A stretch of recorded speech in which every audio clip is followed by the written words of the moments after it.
Hi, welcome back to my channel, or if you're new here, welcome. My name is Millie and I'm the person behind Blink Lettering.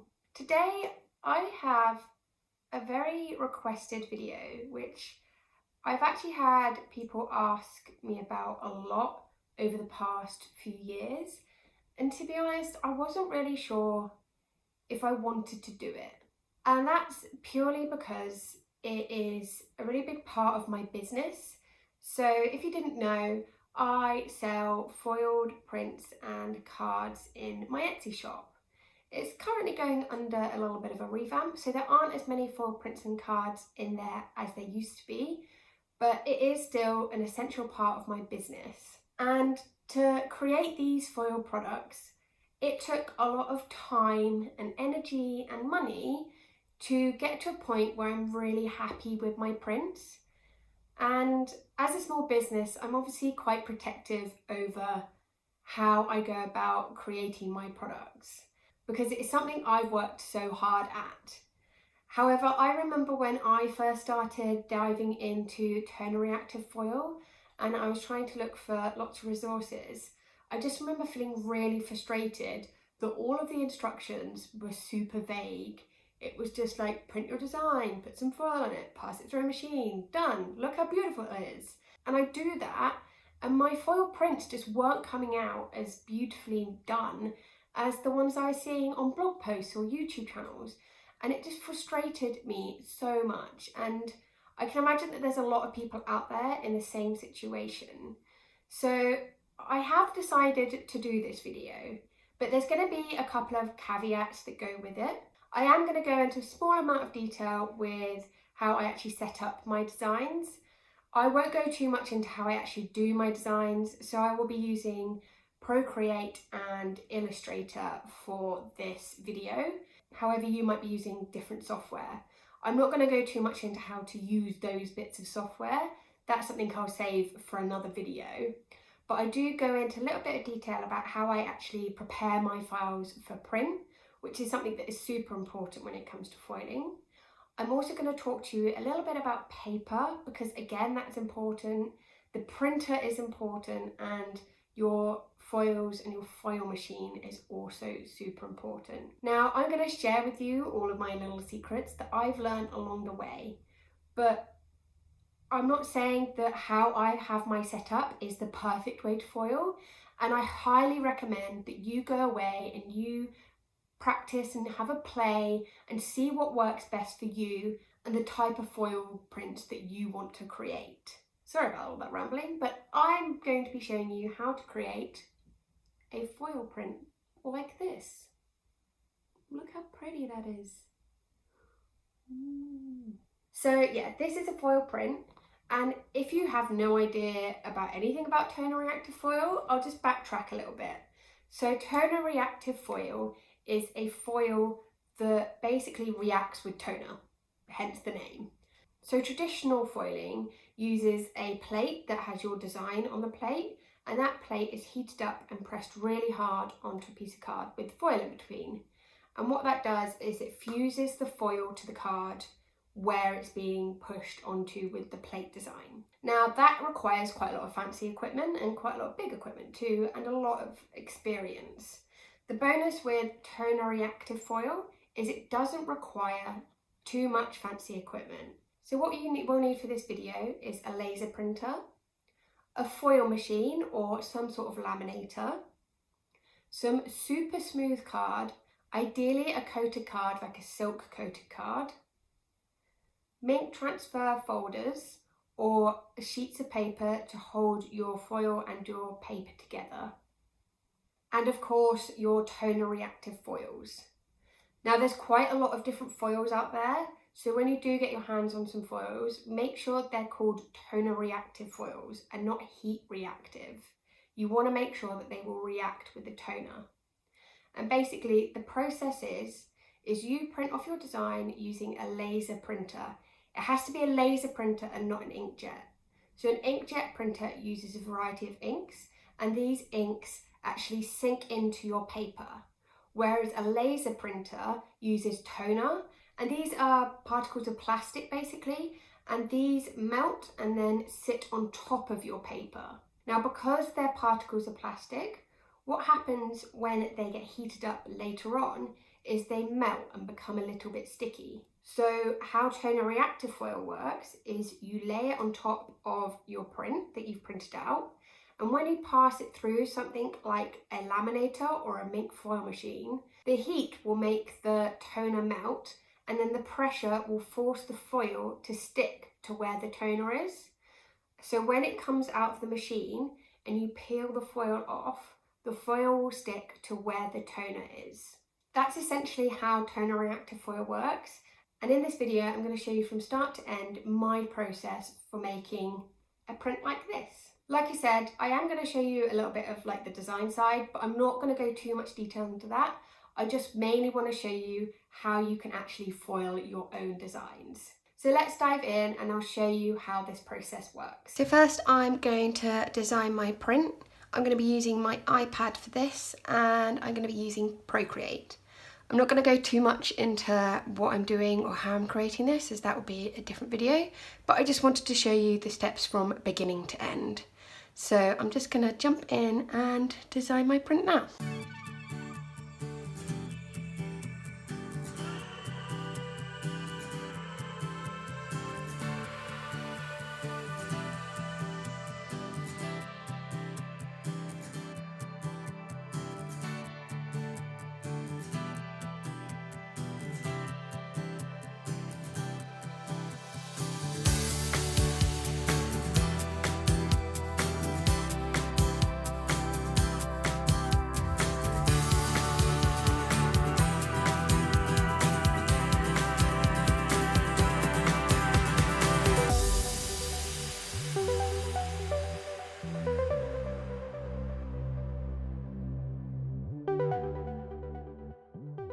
So I'm pretty happy with this print now.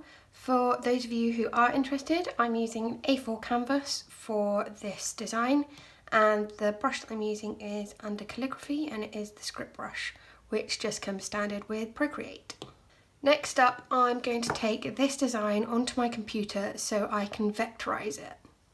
So I've got my laptop here, and I'm just going to send my design to my laptop so I can vectorize this design. So I'm just going to click on Share, PSD, and then AirDrop and MacBook Pro. So it's going to pop up over here, and it's opened up as a Photoshop file.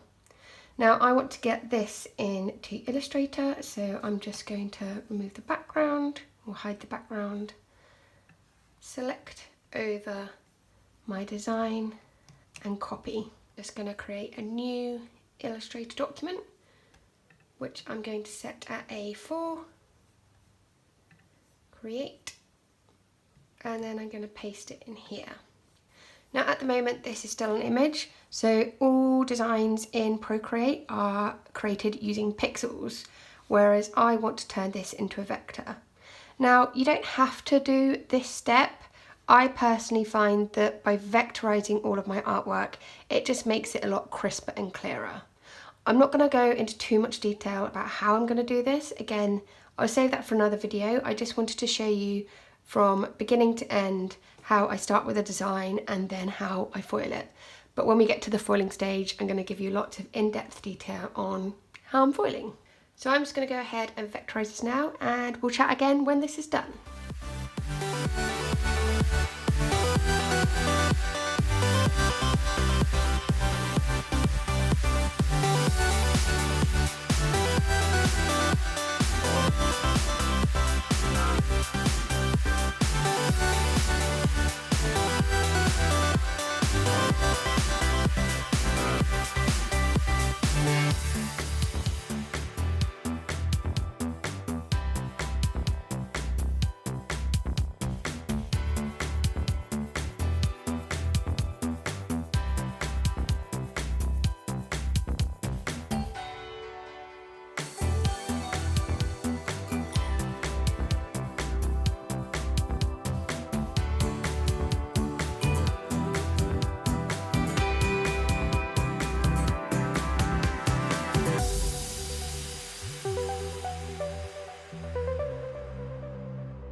Okay, so I've got my design here. I'm pretty happy with how it looks. Before I go ahead and PDF this though, I just want to change this black. So at the moment it is 100% black, so that's just your basic black. Now I found with doing foiling that turning it into a rich black really helps. And a rich black is basically where you add some magenta, cyan and yellow into the black. Although I'm using a mono laser printer, I've just found that turning it into a rich black means that more toner is added onto the paper when it prints. So to do that, first I'm just going to click here, and at the moment it's at grayscale. I'm just going to change it to CM1K. And now when I open this, I can change this to 60, 40, 40. Now this is a pretty bog standard rich black. There are a few different varieties of rich black, but this is just the one that I tend to use for all of my designs. Hello, editing Millie right here, hence the slight change in look and different white t-shirt. I just realised when I was editing this footage that I missed out a really vital point that I'm sure a lot of you guys will ask about, so I just wanted to pop that in now. So I'm talking about changing the design from black to a rich black, and some of you might be asking, well, can I put a colour through instead of black? And the answer is no. You want it to be as black as possible. You don't want it to be grey or any sort of colour, because the foil won't stick as much. If you're using a mono printer anyway, then you won't be able to print in colour, but I just thought I'd mention that if you are trying to print in colour and then foil on top, then it's not going to work as well.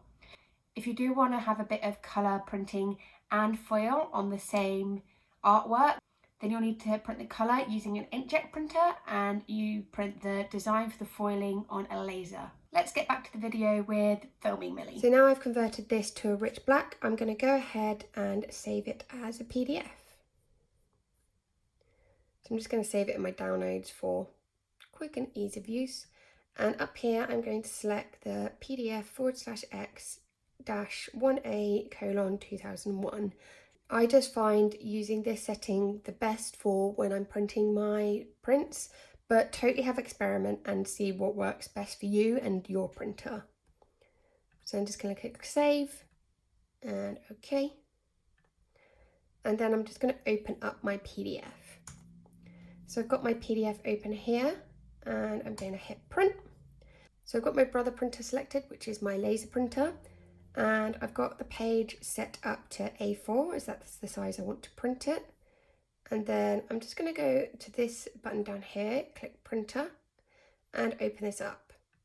Now these are the settings that I tend to use for my printer and for the software I'm using. You may find that accessing these settings are a little bit different as well. When it comes to foiling, it's all about just experimenting and figuring out what works best for you and your setup.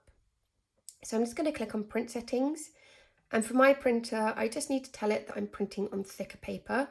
This just means it passes the paper through the printer at a slower speed. I've got it at a resolution of 600 dpi just to say that I want it as best quality as possible. And my paper source is manual. That's because for my specific printer, it has a manual feed where it passes the paper through the printer completely flat and doesn't curve it. So for me to be able to do that, I have to manually feed the paper into the printer. Now there's a couple of settings here that I'm just going to have a little chat through with you. So firstly, we've got toner save mode, and I want to make sure that's unticked. If you might have something slightly different in terms of wording, but basically we want to make sure there's as much toner going on the paper as possible.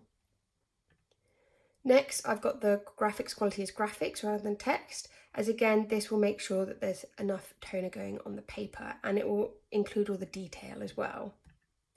The next thing on my settings is improve print output, and the thing I like to select here is improve toner fixing.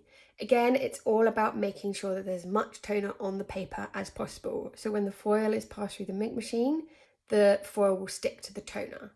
So I've got improved toner fixing tick there. And then the last setting that is really important and something that pretty much all printers will have, it might just be worded differently, so have a good dig around and see if you can find this. But this is the density adjustment.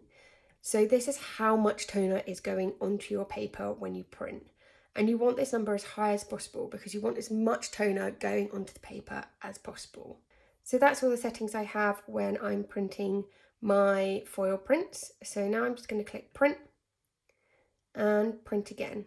And I'll take you over to my printer and we can see what happens next. So as I said already, I'm using the Brother HL L2340DW. Now I've had this printer for a few years, so there's probably better printers out there by now. But the most important thing to have when you're choosing your printer is make sure it's a mono printer. I think basically the black toner used in a mono printer reacts very differently to black in a colour laser printer, and that's why mono printers tend to be better. So this printer has a manual feed, so I can load in card, and I load it in at this end and then it comes up this end, and that means when I have card going through it doesn't bend or curl at any point. So I've got my card now, and this is my silk coated card, and I'm just going to pass it through the machine and print.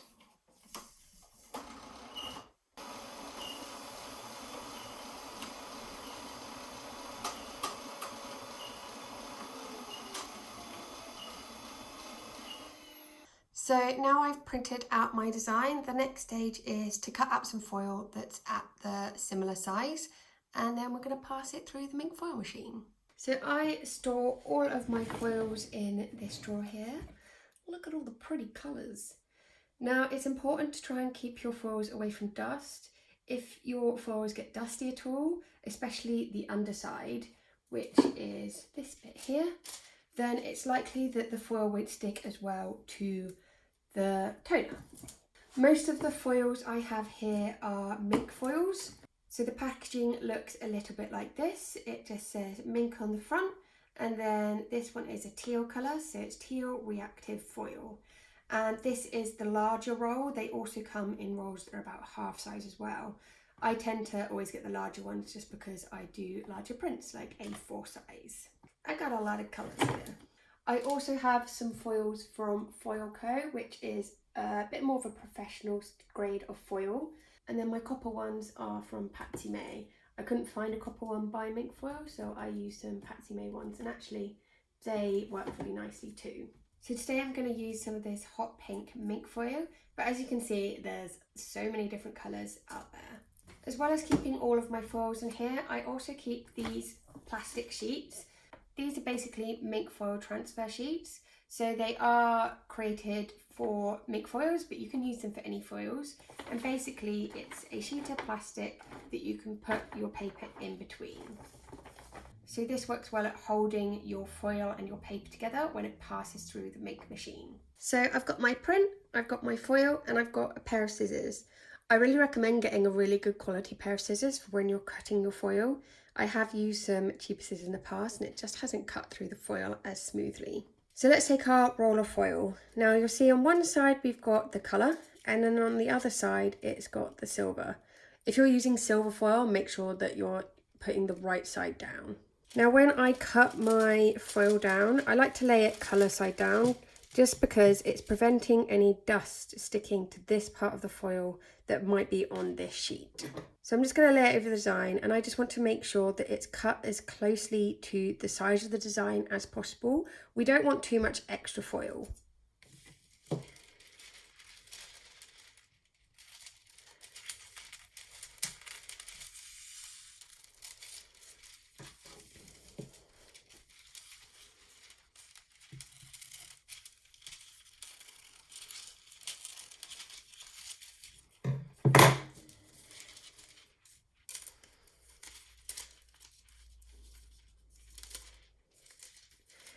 If you ever have any little bits like this, just make sure you roll them up and then that doesn't get dusty.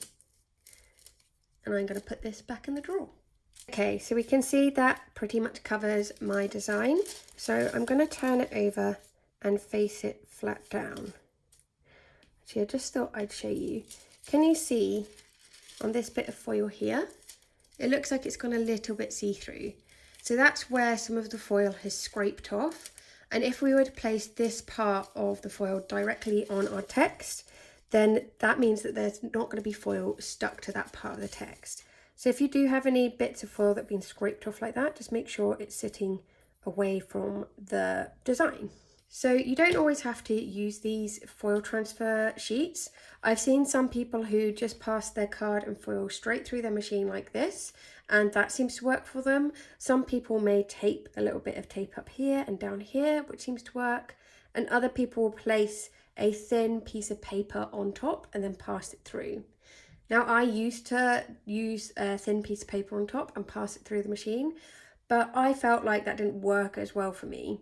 However, since then, I've changed a lot of aspects to do with my foiling, so potentially it will work better now. However, the methods that I have found and researched and worked for me are working really well, so I'm a bit scared about changing any of these methods.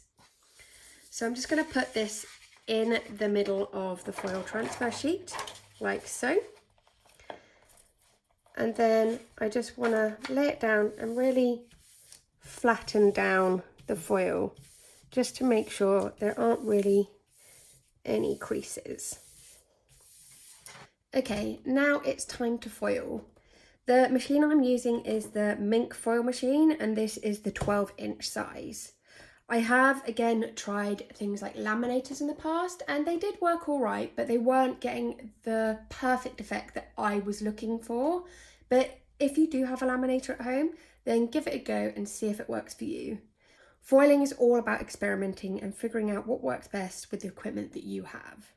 So the reason I like to use a Minc foil machine over a laminator is laminators tend to have 2 pressure points where they put the pressure down and pass the sheet through the paper, whereas the Minc has 4 pressure points, which just makes the pressure a lot more even as the paper passes through.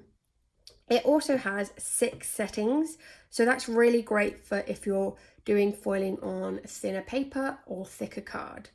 So the first setting is basically just pressure, there's no heat at all, and that will just pass the paper through without heating it up.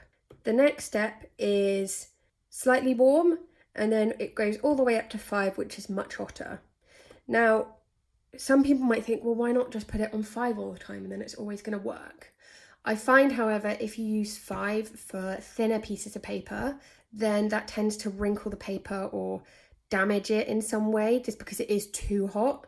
So it's all about finding the right number that works for the materials that you're using.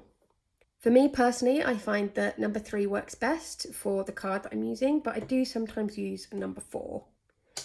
So let's turn it on, and I'm just going to press this button to get to number 3. Now at the moment that setting is flashing red, and we want to make sure that that is green before passing any card or foil through the machine. When it's green, we know that it's at the right temperature for this setting. I tend to leave it for about 5-10 minutes just because I know that's totally warmed up. So I'm just going to leave this for about 5-10 minutes and then come back and we'll start foiling. Okay, so it's been about 10 minutes since I turned this on, and we can now see that the light is green. Now all we need to do is pass this through the Minc foil machine. What I will say quickly is if you are using these foil transfer sheets, you'll notice that at one end it is sealed and then at the other end it's open. You want to make sure the sealed end is going in first, and also we want to just make sure that's where the print and the foil is as well. So I'm just going to pop it in this end.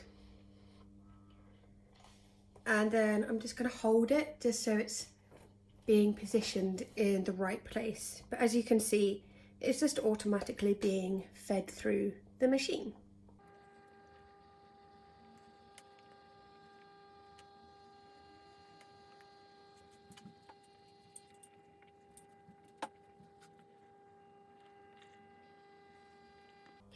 Now when you get to this point, don't try and pull it out because that will damage the machine. Just let it roll all the way out for you. It'll get to a point where it becomes loose and you can take it out of the machine. Like so. Okay, let's put this machine to the side and we can see what the foil print looks like. So just looking at in the folder, I can see that there is a bit of an outline where it has the design. So I can see that's where the foil has stuck to. So it seems to have worked nicely so far. Let's open it up and have a little look. I like to just make sure the folder comes off first and then I peel the foil off. So I'm just going to put the folder to the side. Now you don't need to let this cool down, you can do it straight away or you could do it in 10 minutes time. There's no right or wrong for when you peel the foil off, so I just thought I'd mention that. There's also no right or wrong time on how quickly you need to foil the sheet after you've printed it.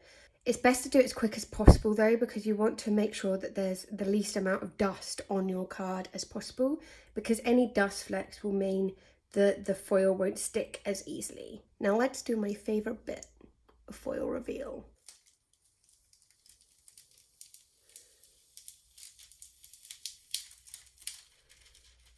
Oh yes, that's worked lovely.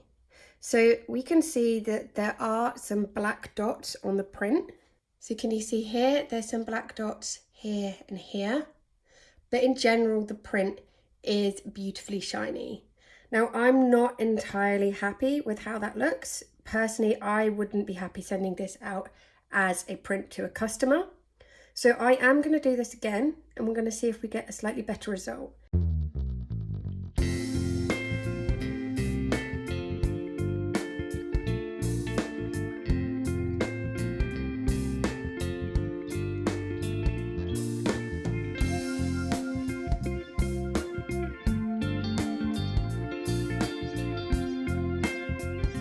Again, I can see that the foil has stuck to my design. So let's see if it's stuck better than the last one. Time for the foil reveal.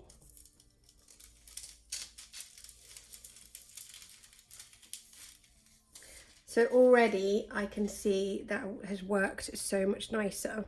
Now there are some little black specks still, and you're pretty much always going to get that with toner reactive foiling. There have been some times when I've had the perfect foil and it is dreamy. However, a lot of the time you're always going to get really tiny black specks. As you can see, this has worked out better than my previous one. This one had a lot more black specks, and I think this might have been because I'd used part of the foil that had been out for a little while, so potentially it got a little bit dusty.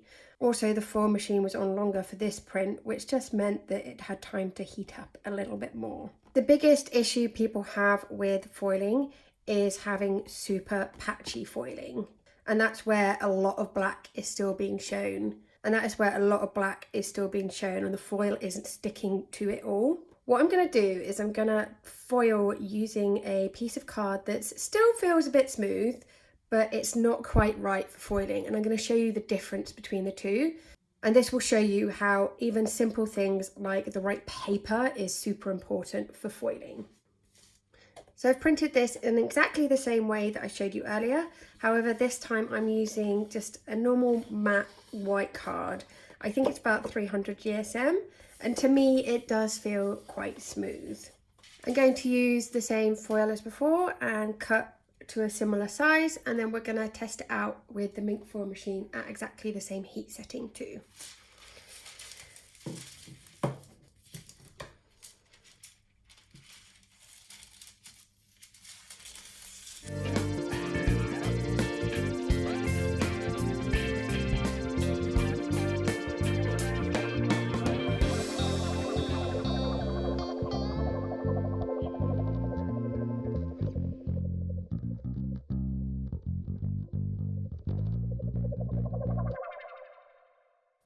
Okay, so I've now foiled the matte card. I'm not sure if you can tell on camera, to be honest, but I can see that it doesn't look like the foil has stuck as well. It looks quite patchy and a bit bobbly. So let's peel it off and see what it looks like. Yeah, this has worked exactly how I wanted it to work, which is a bonus. So can you see, if I shine it towards the light, there are a lot more black specks, especially over here. There is a lot of black on this Y. There's some few specks on this P. In general, it hasn't created a really smooth foil effect.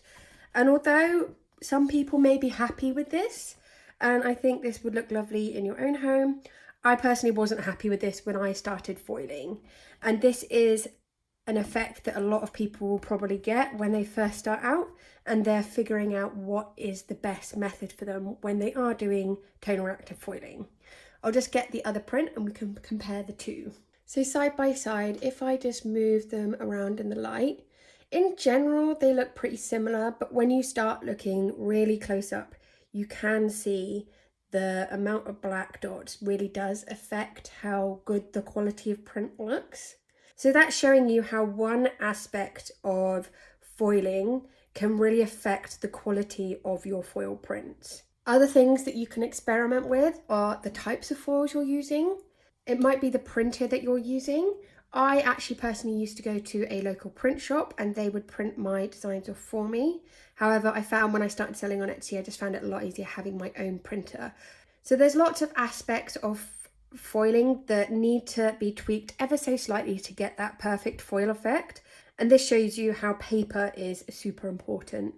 The other aspects of foiling that are good to consider is your design. Maybe the lines that your foil is trying to stick to is too thin, or there's too much solid black. Either one of those can really affect how the foil print works. And then if you've got a Minc foil machine, the temperature setting that you have your foil on will really affect how it works too.